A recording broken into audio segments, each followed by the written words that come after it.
Bonjour à tous, avec l'aide de Dieu, nous allons étudier le traité Kiddushin, Daf Tet Zayin, Amud Bet, 16b. Il nous reste encore 2 lignes de 16a. Mais tout d'abord, voyons ce que nous avons étudié dans le cours précédent. Commençons d'abord par ce qu'on a appris dans la Mishnah, qui n'était pas dans le cours précédent, donc nous avons appris avant, qu'il y a des manières comment le serviteur hébreu, le Eved Ivri, est affranchi. Premièrement, lorsqu'il a fini de travailler pendant 6 ans. Deuxièmement, si la 50e année, donc le Yovel, arrive. Et troisièmement, Giron Kesef, lorsqu'il déduit de l'argent. C'est-à-dire que s'il a été vendu pour 6 ans à son maître, et avait une valeur de 600 €, et il a travaillé déjà pendant 3 ans, eh bien il dit à son maître, je te dois encore 300 €. Il donne 300 € au maître, et comme ça, il est affranchi. Et la Mishnah avait dit que Yetera alav Hama Ivriya, que la servante hébreu, elle a un plus. Quel est le plus de la Hama Ivriya? Que elle, en plus de ces 3 manières que le serviteur peut sortir, il a encore quelque chose qui s'appelle les simanim, qu'on ne traduira pas dans la suite, dans le cours. Les simanim, littéralement, ça veut dire les signes de Naharut, de Nahara, c'est-à-dire lorsque la jeune fille atteint l'âge de 12 ans et elle a des signes, donc c'était les poils pubiens, et bien à ce moment-là, elle est affranchie de chez son maître.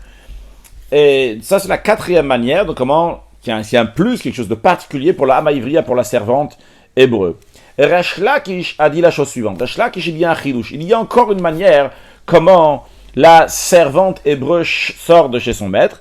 C'est si le père de la servante hébreu, le père qui a vendu cette fille, eh bien, si le père meurt, eh bien, à ce moment-là, la fille, elle est affranchie. Elle sort de chez son maître. Et Resh Lakish a appris ça dans Kal Vachomer, d'un raisonnement par a fortiori.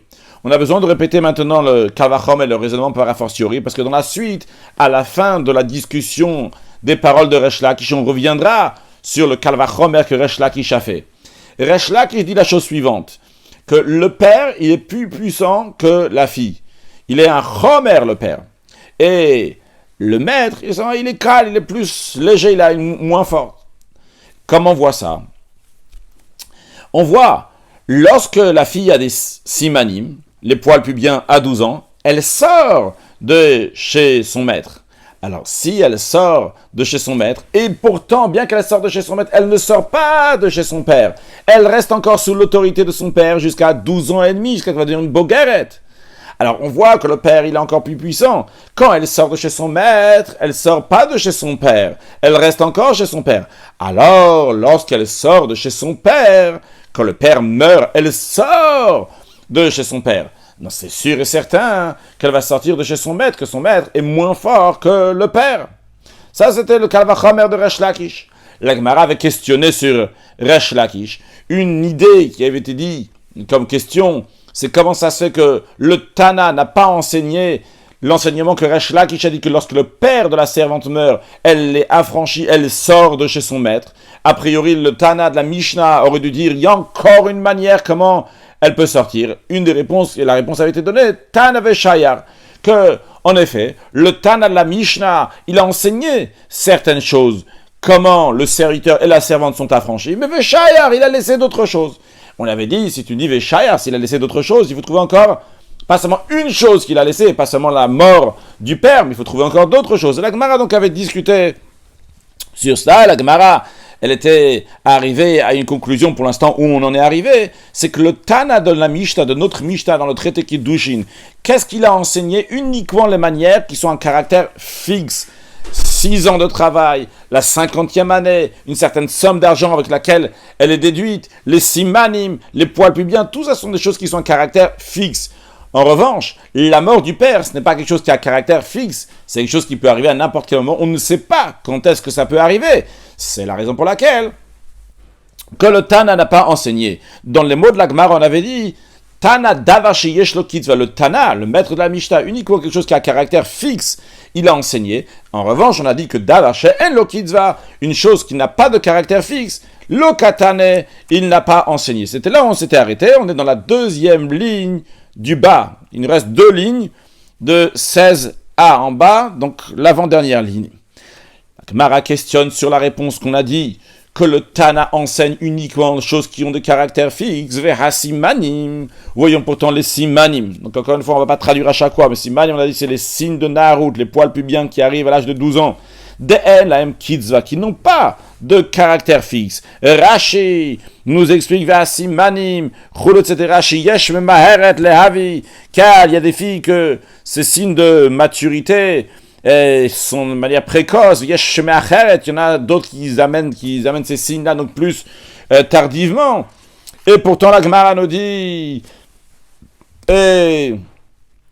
Vekatane, et le Tana a oui enseigné donc ce moyen d'affranchissement de la servante hébreu avec les simanim, alors que les simanim ce n'est pas quelque chose qui a caractère fixe. Rav Safra répond, essayons de retenir la réponse de Rav Safra parce qu'on la rementionnera dans la suite. Rav Safra a dit, en effet, vrai, Elem Kitzva le Mala. Les simanim ne sont pas à caractère fixe parce qu'ils n'ont pas une limite. Le mala supérieur après l'âge de 12 ans. Rachel le mala eimat de maitala acha yud gimel shanim. Lorsqu'elle amène après 13 ans le rachash ici koish qu'il faut écrire acha yud bet shanim. Dès que ça arrive après qu'elle a 12 ans, havu siman narut. Ce sont des signes de puberté. Donc, mais il n'y a pas de moment quand est-ce qu'elle va arriver. Il y a une fille qu'elle a 12 ans et 1 jour, tout de suite elle va avoir ses signes de puberté. Il y a une autre fille que c'est ça, 12 ans et 1 mois. Il y en a une autre, ce sera 12 ans et 1 semaine. Il y en a qui sera 12 ans et 6 mois. Chacune des filles, donc, quand est-ce qu'elle va amener ses signes de puberté? Donc, vrai, elle aime kitzva la mala. Donc, c'est vrai que les signes, ces simanim n'ont pas de caractère fixe en ce qui concerne donc après 12 ans. Aval yashlem kitzva le mata, on tourne la page, mais ils ont oui un caractère fixe. Le mata littéralement en bas, ça veut dire donc inférieur, comme Rashi nous dit en haut à gauche. Rashi nous dit le mata, c'est-à-dire il met via l'ifnezmana, que si elle a amené ses signes de puberté avant 12 ans, einan simanim, ce ne sont pas considérés des simanim. Donc, qu'est-ce qu'on voit? On veut maintenir ici que le simanim, c'est oui quelque chose qui a caractère fixe. Et c'est pour ça que le Tana dans la Mishnah nous enseigne les simanim, parce qu'il s'agit, oui, de quelque chose à caractère fixe. Vrai qu'après 12 ans, ce n'est pas un caractère fixe. Mais avant 12 ans, il y a, oui, caractère fixe, dans le sens que jusqu'à 12 ans, même si elle a amené des simanim, eh bien, ça ne serait pas considéré des simanim. Et à ce sujet-là, pour nous montrer qu'il y a une limite jusqu'à 12 ans, il n'y a pas de limite après 12 ans, on nous ramène, Rav Safra nous ramène la braïta suivante. De Tanya, on enseignait dans une braïta. Ben tesha shanim she'evishte se'arot. Lorsqu'un enfant qui est âgé de 9 ans, il a amené 2 poils dans la région pubienne. Donc on aurait pu penser que ça y est, il a des poils pubiens, il est considéré comme un adulte. On dit non, shuma. On considère ça que c'est une verrue qu'il y a ici. Une verrue, dans une verrue, il y a des poils qui poussent des fois. Donc ici, lorsqu'il y a des poils qui dans la région pubienne, on ne dit pas que c'est des poils pubiens. On dit que c'est des poils qui viennent d'une verrue. Si un enfant il amène ces poils-là à partir de 9 ans, jusqu'à 12 ans et 1 jour, et lorsqu'il a 11 ans et 12 ans et 1 jour, quand on dit 12 ans et 1 jour, c'est qu'il a fini sa 12e année, il a maintenant 12 ans entièrement. Et donc il avait ces poils-là depuis qu'il avait 9 ans, 10 ans, 11 ans, et quand il a 12 ans, il a encore ces poils-là. Alors la question, elle est-ce que c'est quand on dit maintenant, ah, ok, c'est pas une verrue, c'est des poils pubiens, on bien dit non, vu qu'ils étaient là avant, c'est une verrue, ça vient d'une verrue, et donc, c'est pas considéré des poils pubiens. Alors, voyons une discussion. Shuma, le Tanakama, donc on n'a pas vu écrit que c'est écrit Tanakama, mais Tanakama c'est la première opinion de la Mishnah, le premier Tana qui a parlé dans la Mishnah qui n'a pas de nom ici, donc il l'appelle Tanakama, lui il dit, c'est Shuma, c'est une verrue. Rabbi Yosef et Rabbi Yehuda Omer, tandis que Rabbi Yosef, fils de Rabbi Yehuda, il dit, non, Siman, c'est oui un signe de puberté. Il y a une discussion si les poils étaient avant l'âge de 12 ans, et il les a encore à l'âge de 12 ans. En ce qui concerne maintenant, si ces poils poussent à partir de l'âge de 13 ans et un jour, d'ivré à kol, siman, tout le monde est d'accord, aussi bien le Tanakama, aussi bien Rabbi Yosef et Rabbi Yehuda, que c'est un siman, c'est considéré un signe de puberté. Donc ce que nous avons vu dans cette braïta, c'est qu'en ce qui concerne donc les poils qui viennent dans la région pubienne depuis 9 ans jusqu'à 12 ans, ils ne sont pas considérés des poils pubiens. Si il avait ces poils-là depuis 9 ans ou après 9 ans, en tous les cas c'était avant 12 ans, et il les a encore à 12 ans, il y a une discussion de Tanakama qui dit que c'est considéré comme une verrue, et Rabbi Yosef et Rabbi Yehuda dit c'est bon, vu qu'il a 12 ans et il a encore ses poils, c'est considéré des poils pubiens. Et en ce qui concerne après 13 ans, ça, il n'y a pas de discussion. Voyons Rashi sur quelques détails à ce sujet. Hachiga sinan leha matnita. Ainsi, on fait la version de cette braïta, Perek Yotzed Dofen, dans le chapitre qui s'appelle Yotzed Dofen. Il est dit là-bas, Bentesha shanim shehevishte seharot. Un enfant âgé de 9 ans qui a amené, donc il a deux poils, il présente 2 poils pubiens dans la région pubienne. Shuma, c'est considéré comme une verrue. Bentet shanim v'yom echad, de 9 ans et un jour, ad yudbet shana v'yom echad, jusqu'à 12 ans et un jour, ve'odanbo, et il a toujours ses poils pubiens, qui sont dans la région pubienne. La question est-ce que c'est considéré comme des poils pubiens ou pas? Shuma, donc la première opinion de Tanakama, c'est considéré uniquement comme des poils d'une verrue. Rabbi Yosef et Rabbi Yehuda Omer. Rabbi Yosef et Rabbi Yehuda dit Siman, c'est oui un signe, donc c'est des poils de puberté. Ben Yudimel Shana v'yom echad, à partir de 13 ans et un jour d'ivrei hakol, Siman, d'après tout le monde, c'est considéré des poils de puberté. Il y a une question qui se pose ici, que Rashi nous dit que la question est répondue là-bas dans le chapitre Yotzed Dofen, dans le chapitre, donc dans le traité Nida. La question qui se pose, c'est-à-dire oralement, après on va la voir sur le texte en quelques mots, on voit dans la Braïta qu'on parle de 9 ans jusqu'à 12 ans. Et on parle que de 12 ans. Et tout soudainement, après, entre 12 ans et 13 ans, on ne parle pas. Et suite à ça, après on nous dit, c'est à partir de 13 ans, d'après tout le monde, c'est un siman. Et il fallait dire, à partir de 12 ans, d'après tout le monde, c'est un siman. Pourquoi on dit 13 ans? Alors Rashi nous dit, là-bas, dans le traité Nida, dans le chapitre Yotzed Dofen, là-bas, on demande la question, Hamay nakat yud gimel. Pourquoi il dit qu'il n'y a pas de discussion à partir de 13 ans, velo nakat yud bet. Pourquoi il ne parle pas de 12 ans? Mais Taret ça, il répond. Il y a plusieurs réponses dans la Gemara là-bas. Une des réponses, c'est quand on parle de 12 ans, on parle d'une fille. Une fille, donc ses poils pubiens sont à partir de 12 ans, et un garçon, c'est à partir de 13 ans. Continuons. Donc ça, c'était la réponse de Rav Safra qui nous a prouvé qu'il y a les simanim, oui, une kitzvah, oui, quelque chose qui a caractère fixe. La preuve, c'est que jusqu'à 12 ans, ce n'est pas considéré donc des simanim. Donc ça, c'est la réponse de Rav Safra. Si on a cette réponse-là, on peut toujours maintenir la réponse que l'enseignement de Resh Lakish, qu'en effet, le Tana dans la Mishnah nous a uniquement enseigné la manière comment le serviteur s'affranchit, qui sont uniquement avec des choses qui ne sont pas à caractère fixe. En revanche, ce qui est oui à caractère fixe, il nous enseigne ce qui est à caractère fixe, qui n'est pas à caractère fixe. Le Tana ne nous a pas enseigné.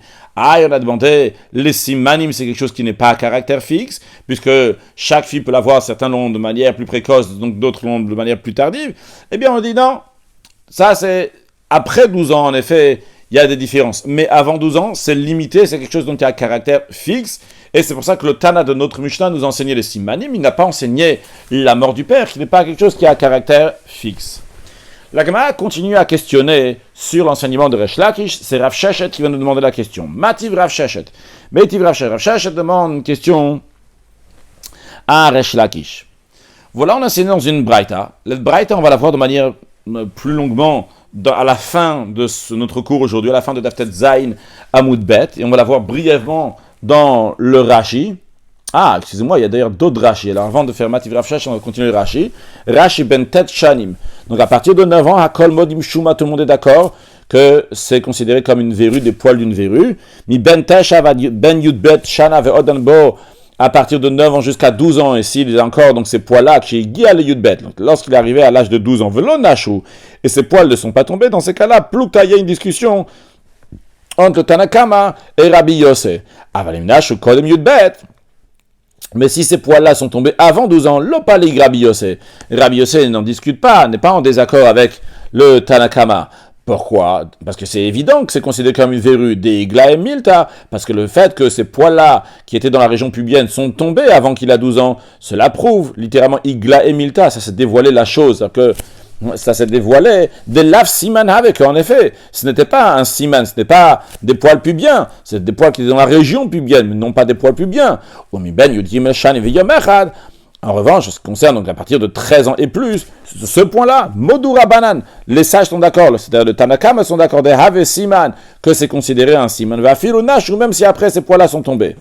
Puis Rashi nous dit Shuma, il nous dit verru belaz. Donc c'est une verrue en français. Vedaka, l'habitude, souvent dans une verrue, les tsamer basear, les tsmor basear, il y a un poil qui pousse dans la verrue. Alma, en tous les cas, qu'est-ce qu'on voit de tout ça, dans ce qui nous concerne dans le contexte de la réponse de Rav Safra pour soutenir l'enseignement de Resh Lakish? Qu'est-ce qu'on voit que Mevia Kodem Tesha, celle qui amène donc avant 9 ans, Eino Siman, ce n'est pas un Siman, Veyesh la Kitzba le Mata, et donc il y a une Kitzba, il y a une limite le Mata en dessous.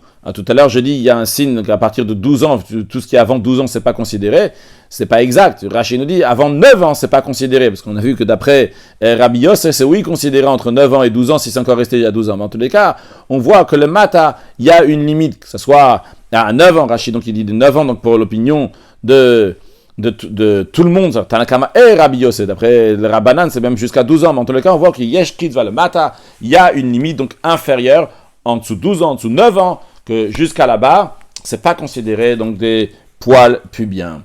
Continuons donc, on était dans la Gemara qui Rav Sheshet maintenant qui va poser une question sur l'enseignement de Resh Lakish. Mativ Rav Sheshet donne une question d'une braïta, c'est la braïta suivante. Rabbi Shimon Omer, Rabbi Shimon dit Arba manikim lahem, on accorde des cadeaux en prime, donc de la Ha'anaka. Donc on les donne, Shlosha, il y a 4 personnes, 4 sortes de serviteurs à qui on donne donc la Hanaka. Shlosha Beish.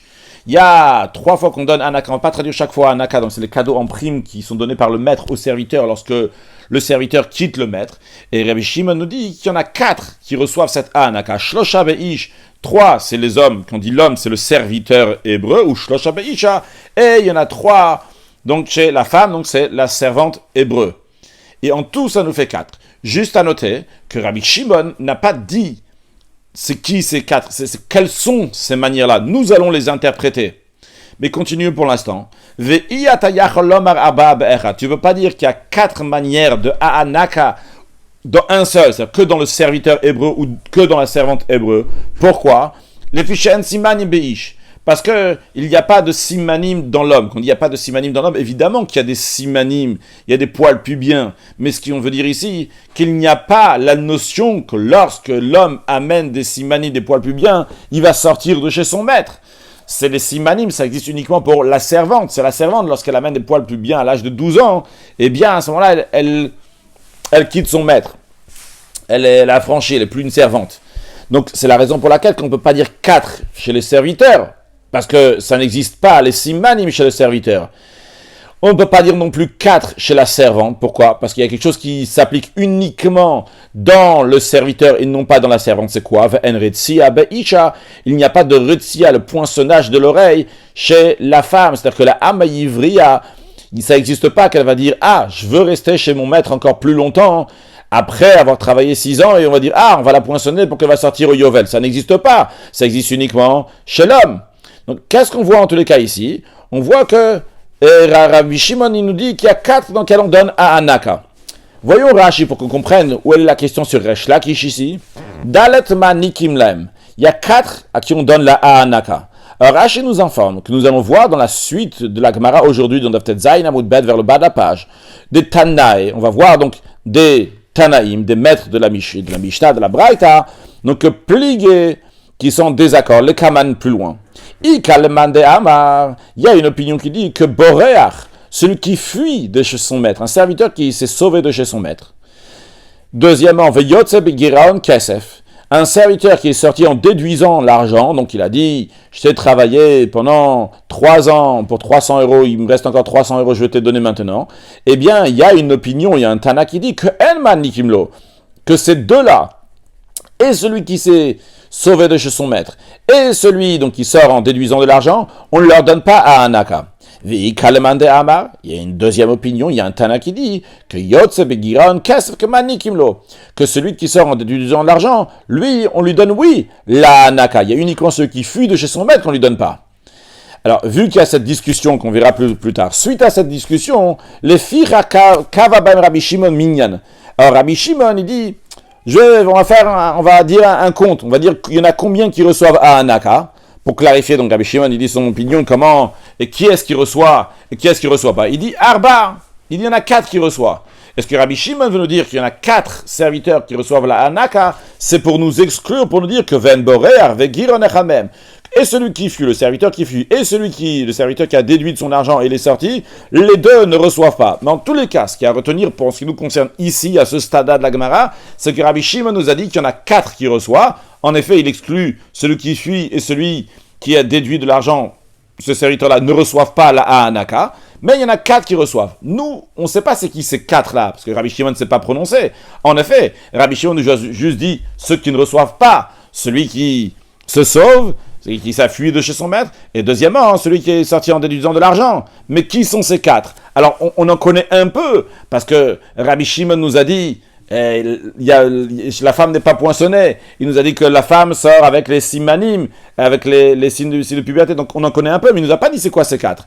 Alors, Vekasal Kadatar, ce qui nous monte à l'esprit maintenant, d'où la question de Rav Sheshet, c'est parce que ça nous monte à l'esprit maintenant, comme on a compris les paroles de Rabbi Shimon d'une telle manière, que quand Rabbi Shimon il a dit il y en a 4, ce qui nous monte à l'esprit, Ashta maintenant, et on l'a déjà dit plusieurs fois, lorsque Rashi nous dit Kasal Kadatar, ça nous monte à l'esprit, ça veut dire qu'on verra dans la suite que ce n'est pas comme ça.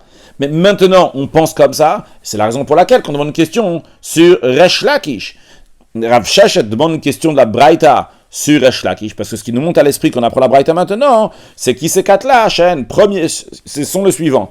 Premièrement, Hayotze Besheshanim, celui, le serviteur qui sort lorsqu'il a travaillé pendant 6 ans. Deuxièmement, Vayotze Bayovel, le serviteur qui sort lorsque ça arrive à la 50e année du jubilé. Et troisièmement, Venirza, le poinçonné, celui qui a été poinçonné. Qu'est-ce qui se passe avec le poinçonné chez Yotze Mitat Adon? Que celui qui a été poinçonné, en général, donc il doit rester jusqu'à la fin, jusqu'à ce que ça arrive le Yovel. Mais si le maître, il est mort avant, le maître du serviteur meurt avant que le Yovel arrive, eh bien, ce poinçonné-là, il sort lorsque le maître, il meurt, il ne va pas travailler, donc les héritiers.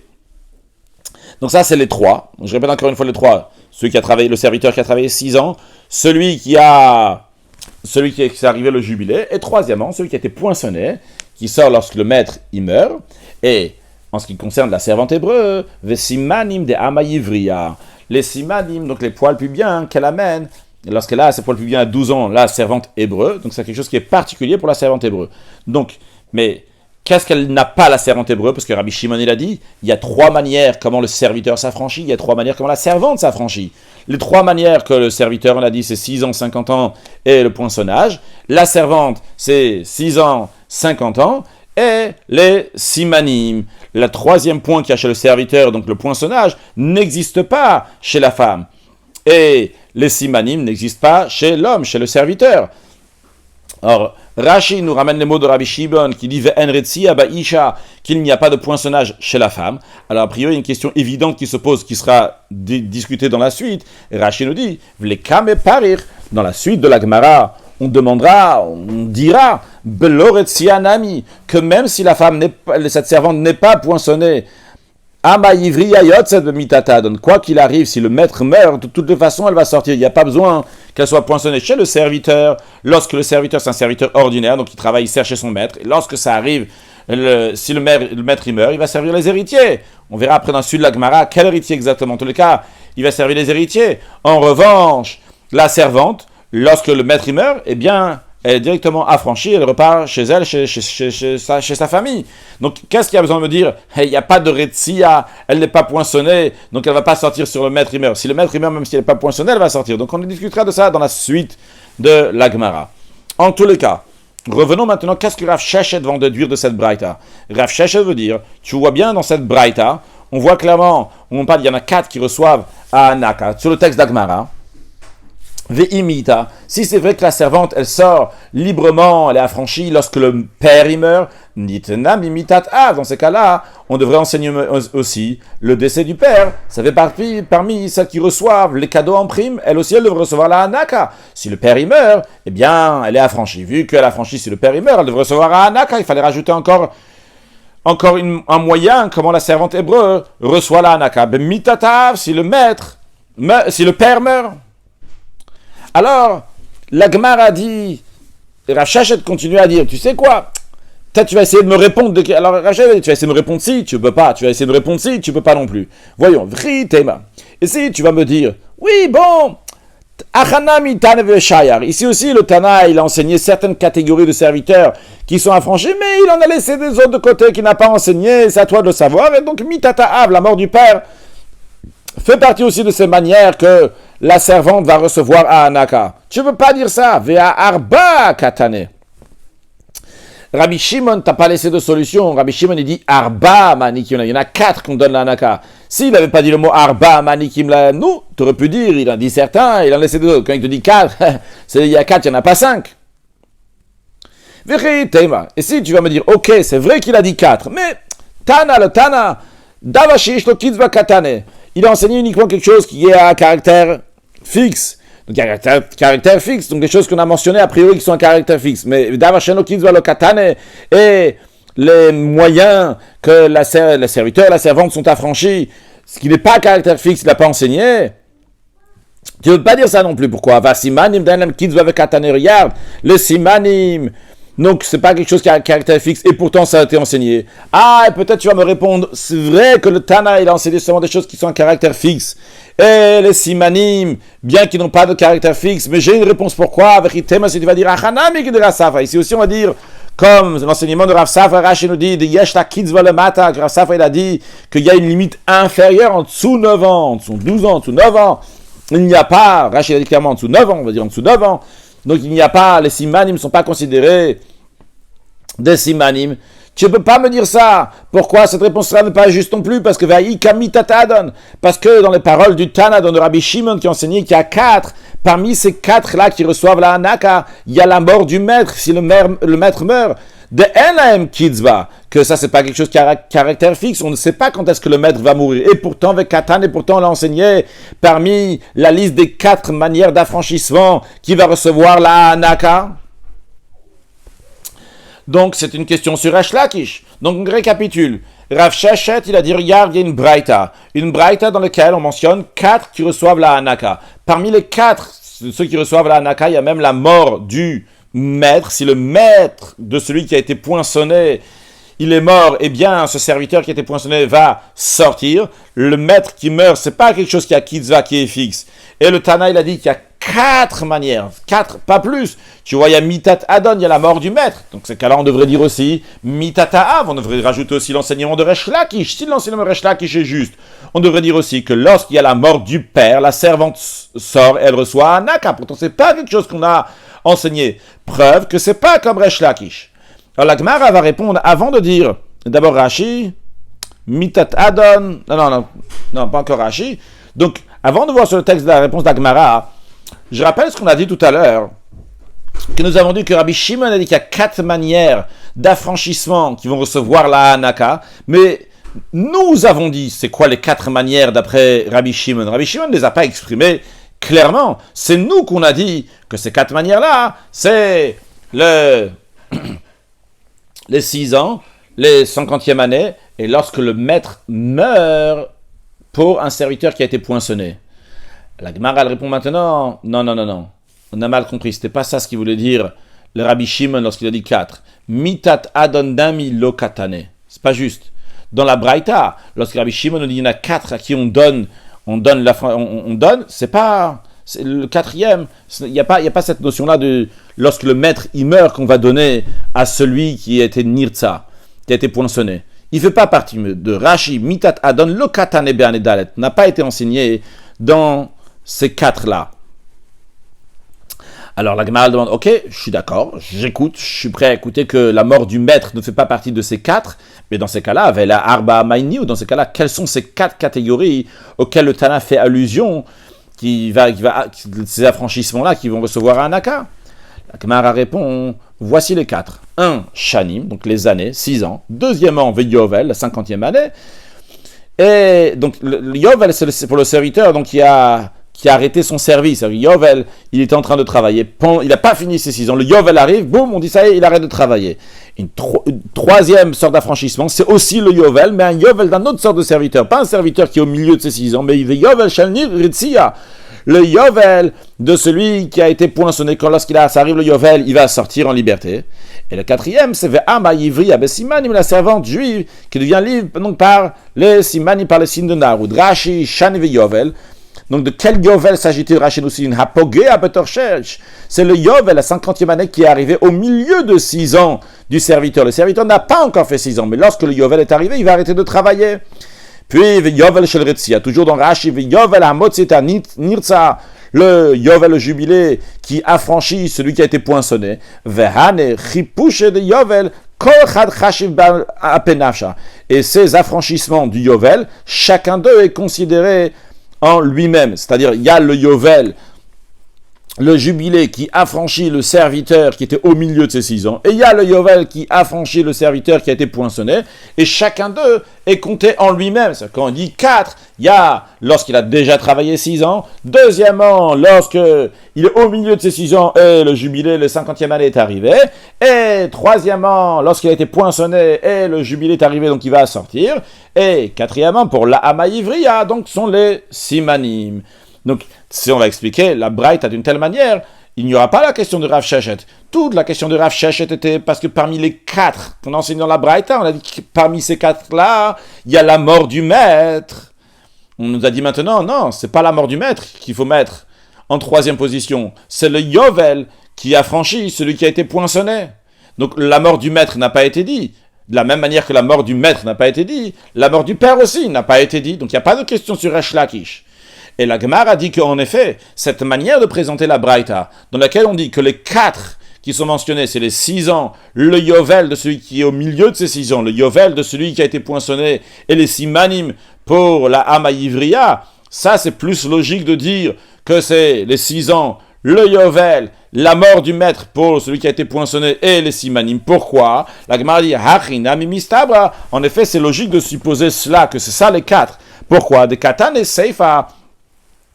Parce que dans la deuxième clause de la Braïta que nous avons appris tout à l'heure, on a dit que tu ne peux pas dire qu'il y a 4 catégories qui concernent un seul d'eux, ou bien la Maïvriya, ou bien le Evedirik, qui ont 4 manières d'affranchissement qui vont recevoir la Hanaka. Et on a dit, la Braïta a dit pourquoi les Vishen Simanim Beish, Vendretzia Baisha. L'expression qui a été dit là-bas dans la Braïta, c'est parce qu'il n'y a pas les simanim, donc ils font sortir le serviteur, et il n'y a pas le poinçonnage chez la servante. Ve'imita. Alors si c'en était ainsi, qu'est-ce que ça veut dire Retsia? Comme on avait traduit avant, quand Rav Sheshet a demandé la question, on avait traduit que la Retsia, le poinçonnage, il s'agit donc du serviteur qui sort lorsque le maître qui l'a poinçonné est mort. Si on tient comme ça, en effet, Be'isha miyamashkarat l'arba, dans la femme, on peut oui trouver 4 catégories. Comment on peut trouver 4 catégories? Tout simplement, Rashi, Achinami mistabra, de mitat adon lokatanabeo, c'est logique de dire que la mort du maître ne fait pas partie de ces 4 manières-là. Parce que ve'imita, si on y tient des tana mitata adon, que on a enseigné donc la mort du maître, ve'tarte yovle, et les 2 du Yovel, qui est Chad Krashiv. Donc si les 2 Yovel, on les aurait considérés comme un seul, c'est-à-dire qu'on aurait dit le Yovel qui fait sortir celui qui a travaillé, qui n'a pas fini ses 6 ans, et le Yovel qui fait sortir celui qui a poinçonné, on les considère comme une seule manière d'affranchissement. Et en tant que 3e manière, on va considérer donc la mort, donc en tout cas parmi les manières, on va considérer la mort du maître. Haïtanami Beishal, si le maître il meurt, ça existe aussi chez la femme. La servante hébreuse, si le maître il meurt, elle va aussi sortir. Donc de la même manière que tu dis que celui qui a été poinçonné lorsque son maître meurt, il est affranchi, et tu devrais dire aussi, la servante hébreuse, c'est aussi une manière d'affranchissement lorsque son maître il meurt. Donc on donc comment on aurait pu expliquer qu'il n'y a pas le poinçonnage chez la femme? De blod si un ami. En effet, il n'y a pas de poinçonnage, même si elle n'est pas poinçonnée, il y a 4 manières de donner la naka. Donc nous, on a voulu expliquer que les 4 manières qu'il y a chez la femme, les 4 manières qu'il y a chez le serviteur, entre autres, donc parmi les 4 manières, il y a donc le fait que le serviteur, il sort avec la mort de son maître. Mais quand le serviteur qui a été poinçonné, Mais si tu me parles de mort du maître, même la servante, même s'il n'y a pas de poinçonnage, ok, il n'y a pas de poinçonnage, mais s'il y a la mort du maître aussi, elle va sortir. Ce qui nous oblige à dire, pour qu'on puisse comprendre la suite de la Braïta, qui dit qu'il y a 3 manières chez la serviteur et 3 chez la servante, et la suite de la Braïta a dit, parce que il n'y a pas de retsia chez la femme n'est point poinçonnée, on doit dire, elle n'est pas poinçonnée, donc c'est la raison pour laquelle qu'elle sort pas il n'y a pas cette notion qu'elle va sortir au Yovel après un poinçonnage. En autre mot, il y a 2 manières comment expliquer en retsia ba'isha, qu'il n'y a pas de poinçonnage chez la femme. Une manière, c'est dire, comme on avait compris au début, il n'y a pas de poinçonnage chez la femme, donc vu qu'il n'y a pas de poinçonnage chez la femme, il n'y a pas cette notion qu'elle va sortir, une fois qu'elle a été poinçonnée, elle va sortir par la mort du maître. Ça, c'était une manière, comme on a expliqué. Et une deuxième manière, quand on dit en retsia ba'isha, il n'y a pas de poinçonnage chez la femme. Donc, c'est la raison pour laquelle il n'y a pas cette notion-là que lorsqu'arrive le Yovel, elle va être affranchie, vu qu'elle n'a jamais été poinçonnée. On a dit que celle qui est juste, c'est la deuxième manière. Pourquoi on dit que c'est la deuxième manière qui est juste?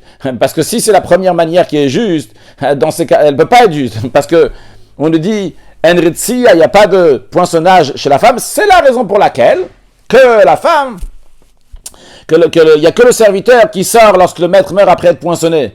Mais il sort si le maître est mort et il a été poinçonné, donc il va sortir.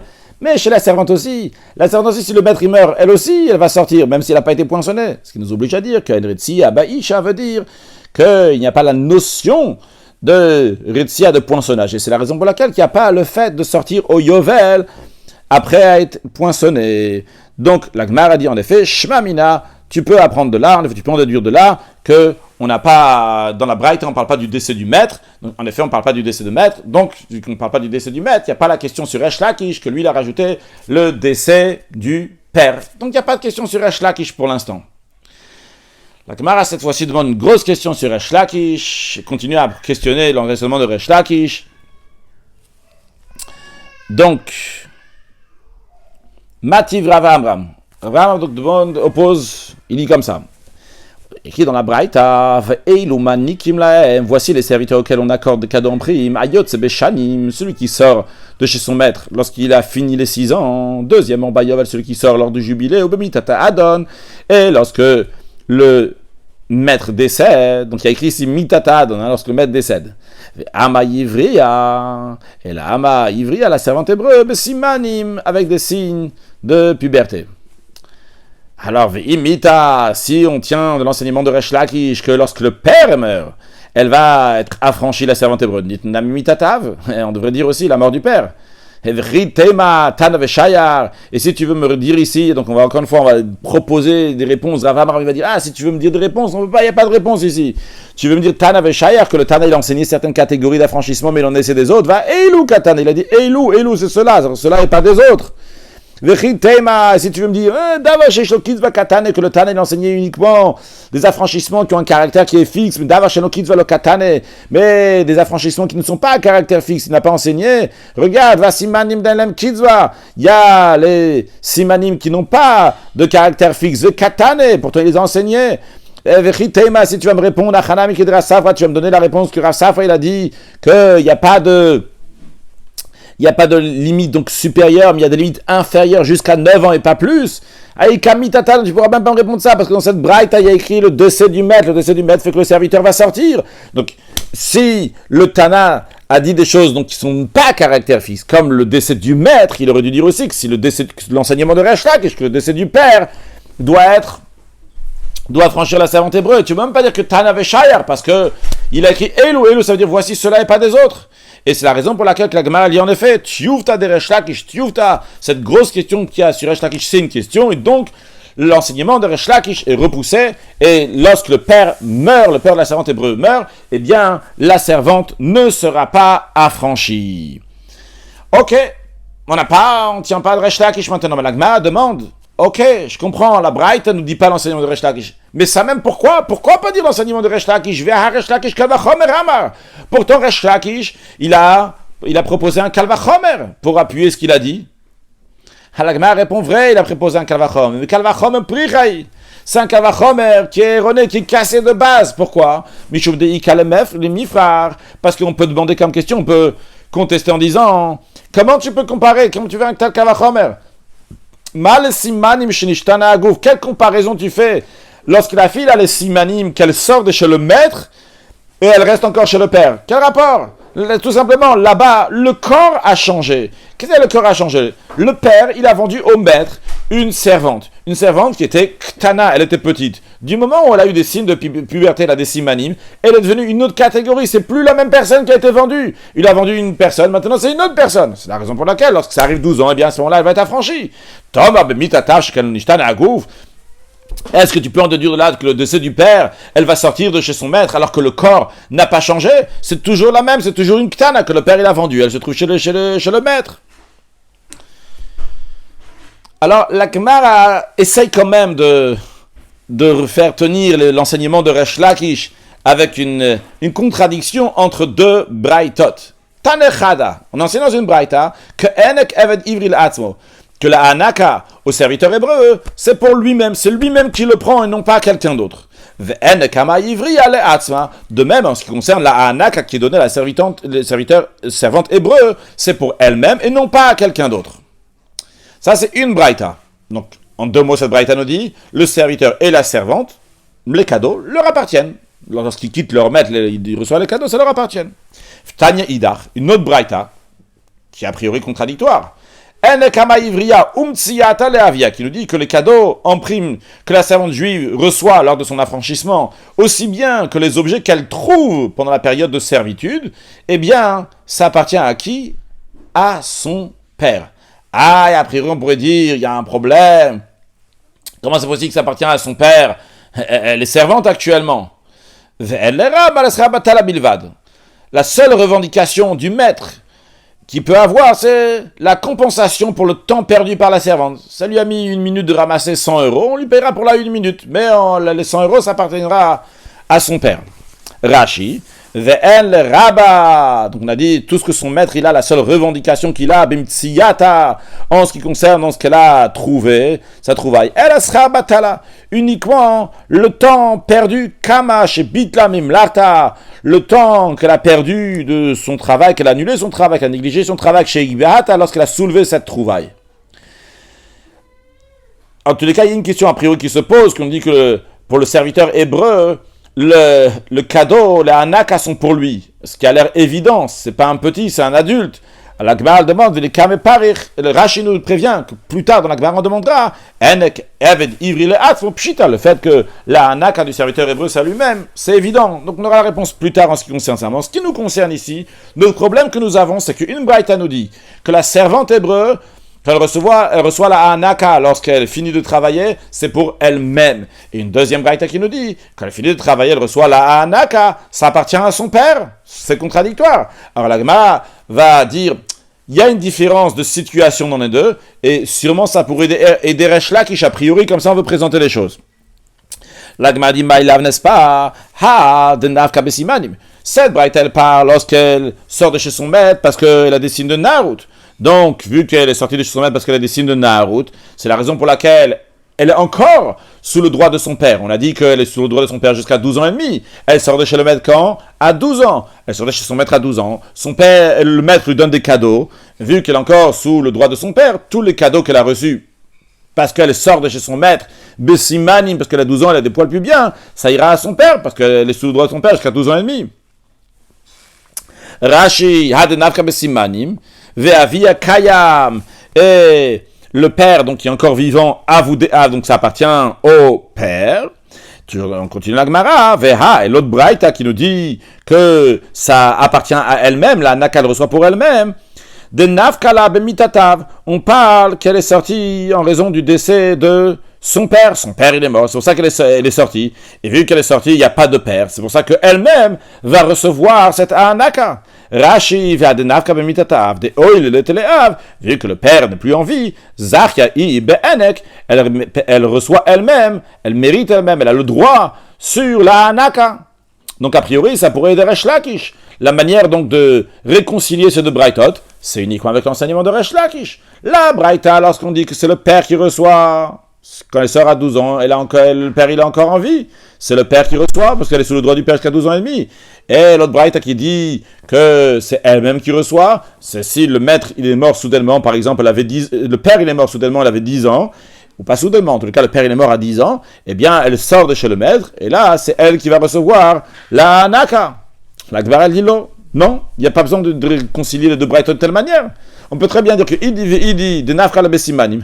Les deux braïtot, celle qui dit que la naka est pour la servante, et celle qui dit que la naka c'est pour le maître, et pour son père, les deux, ils parlent qu'elle est sortie à l'âge de 12 ans parce qu'elle avait des simanim de poils plus bien. Le cash, c'est pas une question entre les deux braïtot. Ade itelev, tout simplement, quand elle est sortie à 12 ans, et le père il est encore en vie, c'est le père qui reçoit la naka. Ade itelev, quand elle sort à 12 ans avec les simanim, le père n'est pas en vie à ce moment-là, donc c'est elle qui reçoit le anaka.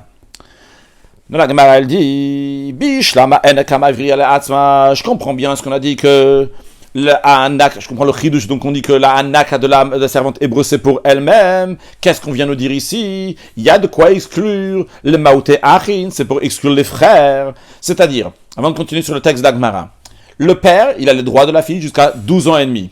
Imaginons que le père meurt, le père il y a des héritiers. Qui sont les héritiers? C'est les garçons, non pas les filles. Les garçons sont héritiers du père. Donc on aurait pu penser que les garçons, vu qu'ils héritent le père, ils héritent aussi le droit que le père avait sur sa fille. Donc en d'autres mots, les frères vont avoir des droits sur la sœur qui n'a pas encore 12 ans et demi, parce qu'ils ont hérité les droits que le père avait sur sa fille jusqu'à 12 ans et demi. Et justement, c'est ça que la Braïta vient nous enseigner, pour nous exclure les frères, que les cadeaux qu'elle va recevoir lorsqu'elle sort à l'âge de 12 ans, bien que le père n'ait pas envie, ça n'ira pas chez les frères. Des Tanya, quand on a c'est dans une Braïta, veitnachaltem otam livnechem acharechem. Donc là-bas, ça parle des esclaves cananéens, il y a écrit, vous allez les faire transmettre en héritage à vos fils après vous. Donc de là, on apprend Otam livnechem, que uniquement eux, les esclaves cananéens, vous transmettez à vos fils après vous. Donc ça, c'est des choses qui se passent en héritage. Velobnotechem livnechem. Mais vos filles ne sont pas léguées en héritage à vos fils quand vous allez mourir. Mikan. Et de là, on déduit. Shen Adam Morish Srut Bito Livno.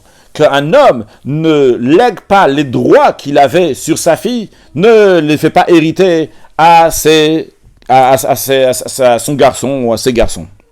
Rashi, Srut Bito, Srut, le droit, chez Zartal Torah, que la Torah lui a donné, Beshavar Bito, donc dans le produit du travail que sa fille ramène, ça appartient au père, et le père ne peut pas léguer ça, ne pas donner en héritage à ses garçons. Donc on comprend qu'il y a un chidouche, une nouveauté, il y a une particularité dans la Braïta, lorsqu'on nous dit que la servante hébreu, son cadeau qu'elle va recevoir lorsqu'elle sort à l'âge de 12 ans, si le père est mort, ça va aller à elle-même. On apprend le chidouche que ça ira pas chez les frères. Mais la Braïta demande, la Gemara demande à la Enek Eved Ivri le Atzmo, le fait que la Braïta elle a dit que le cadeau en prime que reçoit le serviteur hébreu c'est pour lui-même. Pshita, c'est évident. Et le man, à qui ça irait? Pourquoi on le donnerait à quelqu'un d'autre? À qui d'autre qu'on va les donner? Alors il y a deux réponses. Première réponse à Rav Yosef dit Yud Keret Kachazina Acha. Yud Karat, en fonction de comment on veut lire. Donc, il y a ici un Yud qui a une petite lettre. On en a fait une grande ville, on a fait une grande histoire. En effet, le Tana, il n'avait pas besoin de dire ça. Il a parlé de Hanaka, il a élargi ses propos. C'était un petit quelque chose qu'il ne fallait pas en faire une histoire. Il en a fait toute une ville. Rashi Yud Karat, Yud Chik Tana. Le Yud qui est petit, Asayir Gdola, il en a fait une grande ville. En araméen, Karta, ça veut dire une ville.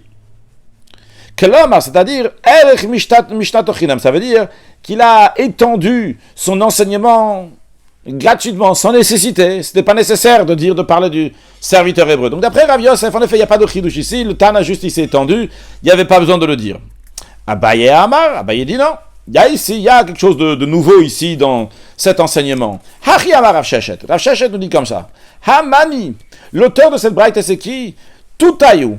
C'est quelqu'un qui s'appelle Toutaï, un Tana qui s'appelle Toutaï. Toutaï, on enseigne dans une braïta. Toutaï Omer, Toutaï dit.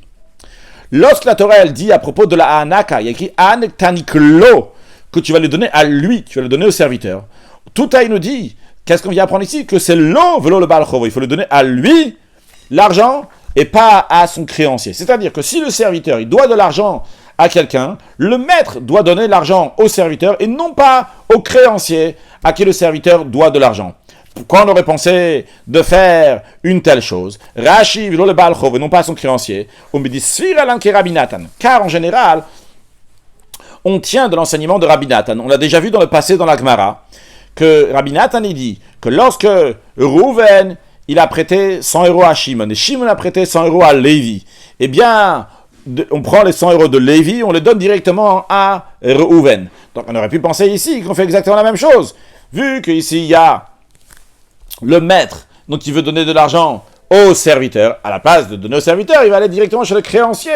L'argent que le serviteur lui doit, il va lui donner directement. C'est pour ça que la Torah dit Anek tanik lo, à lui tu vas donner. C'est un chidouche donc dans la Braïta lorsqu'on dit qu'il faut donner au serviteur hébreu. C'est-à-dire que même s'il a des créanciers, on ne va pas donner au créancier du serviteur seulement, on va donner directement au serviteur.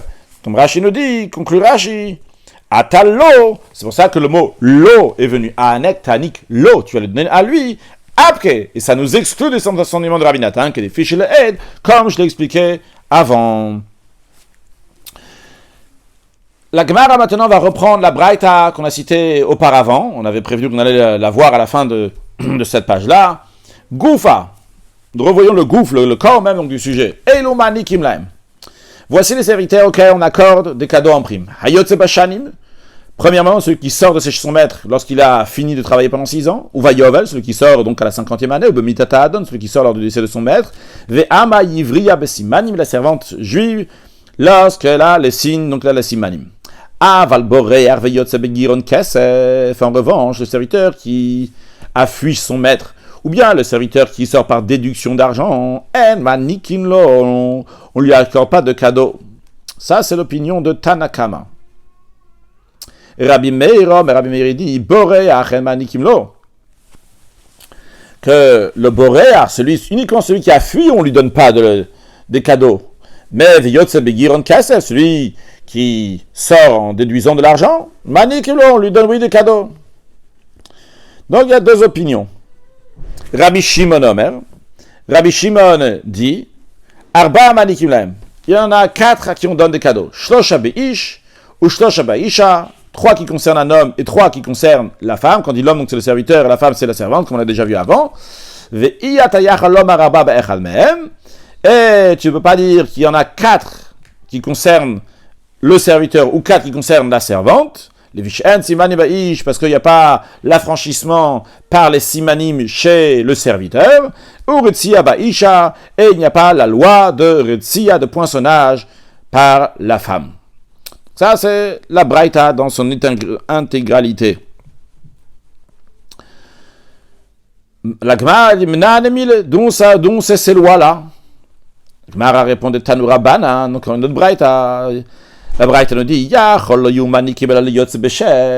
on aurait pu croire qu'à qui on accorde des cadeaux uniquement à celui qui sort au bout de 6 ans, une fois qu'il a achevé ses 6 ans. On sait pour inclure qu'on va donner des cadeaux même à celui qui sort parce que le Yovel est arrivé, et d'où on sait qu'on va inclure aussi celui qui sort parce que le maître est décédé. D'où on sait que la Ama Ivria, donc la servante hébreu, qui a décidé de puberté, elle va sortir elle-même aussi, quand elle va sortir, on va lui donner des cadeaux.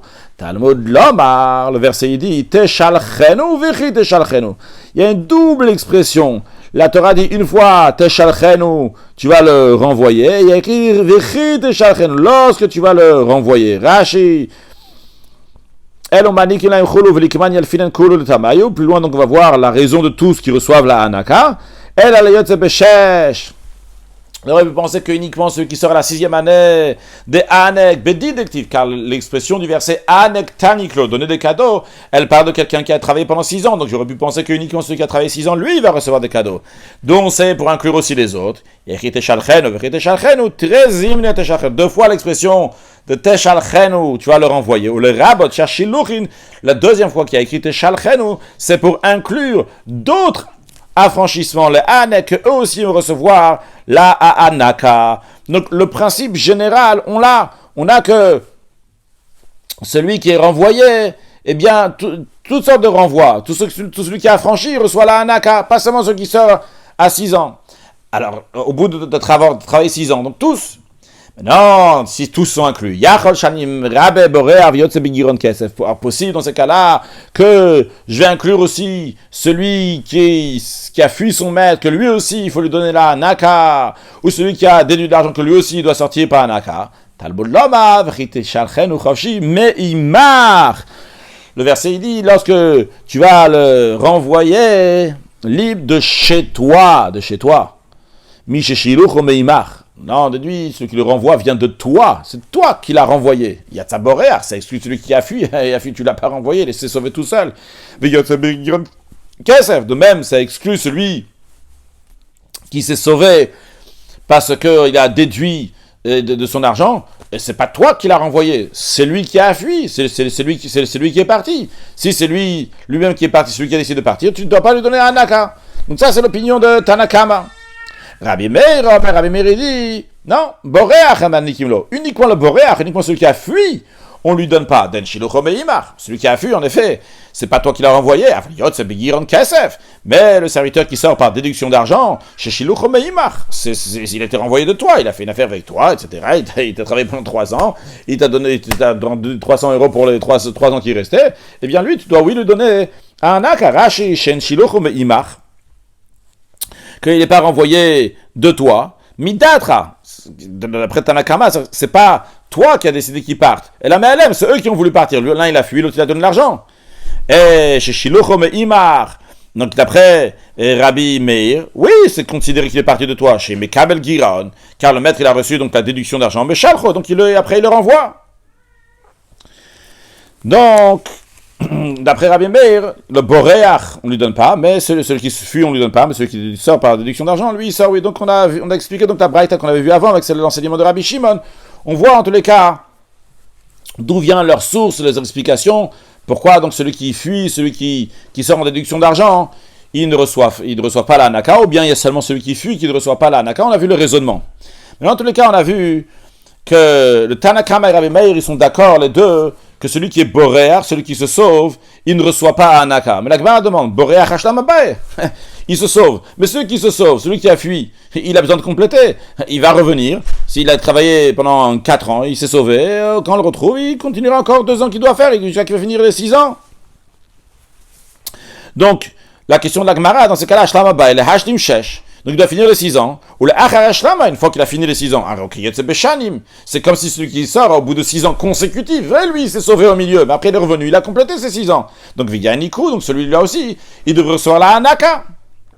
De Tanya, quand c'est dans une braïta, Mina, il est boréach shechayev lashlim, d'où on déduit que le serviteur en fuite, il est obligé de revenir, de compléter le reste des années de service. Talmud Lomar, le verset dit, Shesh shanim yavod, il va servir pendant 6 ans, ce qui sous-entend que le serviteur, il doit finir cette période de 6 années de service.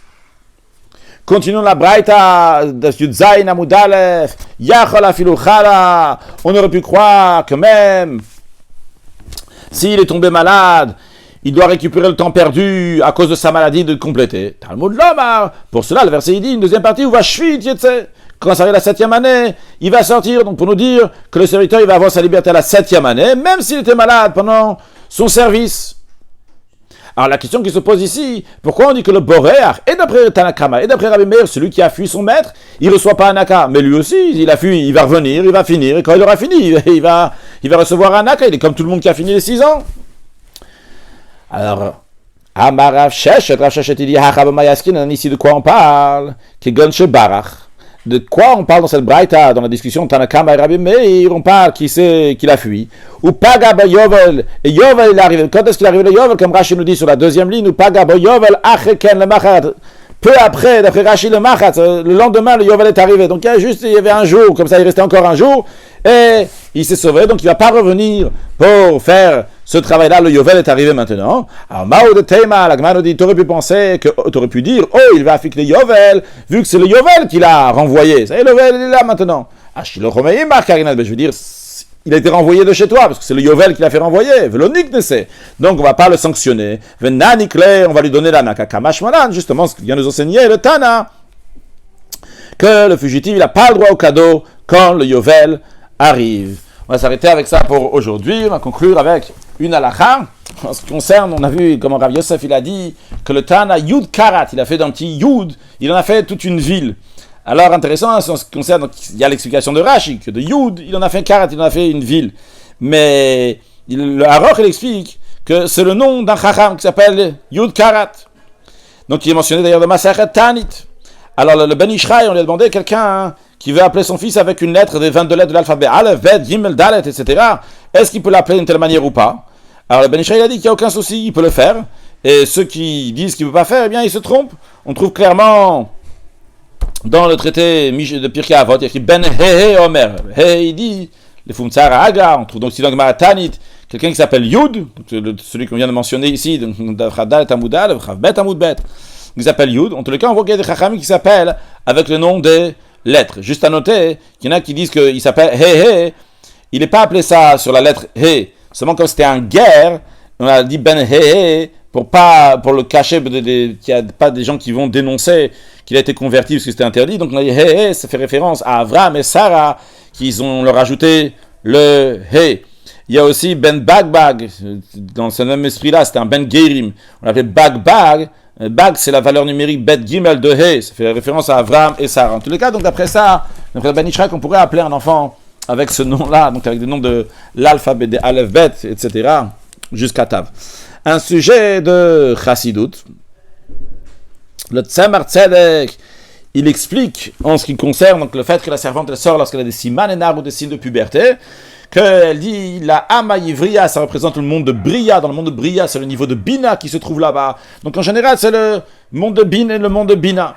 Mais il y a Bina Yetera Baisha. Donc il y a une Bina qui est en plus dans la femme. Là, c'est lorsque le Bina, elle reçoit d'un niveau encore plus haut, donc de Chochma Ila. Donc par cela, il y a un birou qui se fait. Elle arrive donc à un niveau qui est plus haut.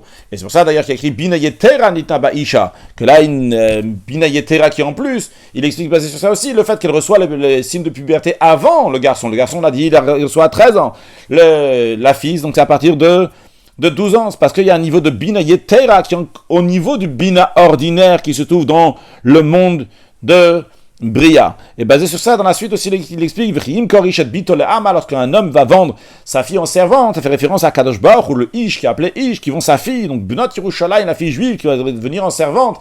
Ça veut dire qu'elle va venir dans ce monde-là, un matériel pour servir à Kadosh Baruch. Mais tout ça, le but c'est quoi? C'est pas qu'elle va pas juste être servante, la Bina ordinaire, elle va avoir la Bina Yetera, qu'elle va arriver à un niveau donc qui est encore plus haut, et c'est d'ailleurs la raison pour laquelle il y a écrit le Tetzeket Avadim, qu'elle ne sort pas donc comme tous les serviteurs. C'est Eina Ore Eina, c'est un niveau de divinité qui est beaucoup plus haut. Ain Be Ain Niru, comme ça va être lorsque Mashiach va venir, après qu'on a fait le travail donc en descendant en Galout, en Amaïvriya, par cela on arrive à dévoilement d'Akadosh Baruch, on voit Ain Be Ain Niru Beshuv Hashem Tzion, qu'on va voir concrètement Ria Murshit Akadosh Baruch dans ce monde matériel avec la venue de Mashiach. Now, excellente journée.